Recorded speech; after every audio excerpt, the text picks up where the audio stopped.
Labour Minister Bridget Phillipson faced a fiery confrontation on Good Morning Britain as host Richard Madeley pressed her on the UK government's role in brokering the Gaza ceasefire. The tense exchange came amid the historic release of Israeli hostages held by Hamas for 2 years, a moment hailed globally as a major diplomatic. Despite this, the spotlight quickly turned to claims from the UK government that it had been instrumental in the peace negotiations, a position widely. Phillipson, speaking to Sky News, asserted that the UK had played a key role in facilitating this. However, her comments were swiftly criticised.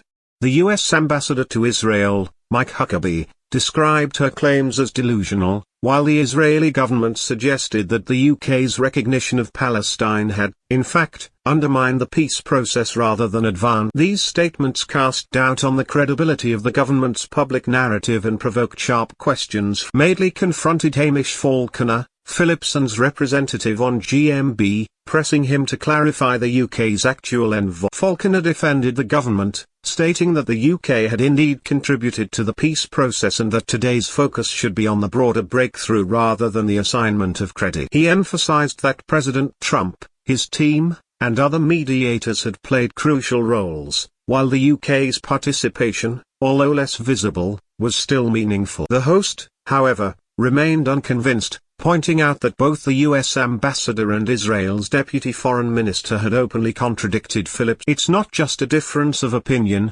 Official representatives have stated that the UK did the opposite of a key role, Madeley pressed, highlighting the diplomatic embarrassment and timing issues surrounding the statements. The clash left Phillipson momentarily flustered, as Fiona Bruce of Question Time later noted, with viewers witnessing a rare instance of a senior cabinet minister being put on the spot live. The debate underscored the delicate balancing act for the UK government in claiming international influence while avoiding misrepresentation. Falconer maintained that the UK had played a supportive role, though he acknowledged that the limelight rightfully belonged to the main mediators. Madeley's pointed questioning, however, reflected wider skepticism over the government's attempts to position itself as a central architect of the Gaza ceasefire, revealing the tension between political messaging and the realities of international diplomacy. As the world celebrated the release of hostages and the signing of the ceasefire, the UK government faced criticism for overplaying its involvement, leaving Labour ministers like Phillipson caught between defending their record and acknowledging the primary contributions of other international actors. The exchange on Good Morning Britain offered a stark reminder of how high-stakes diplomacy can quickly become a battleground for political credit.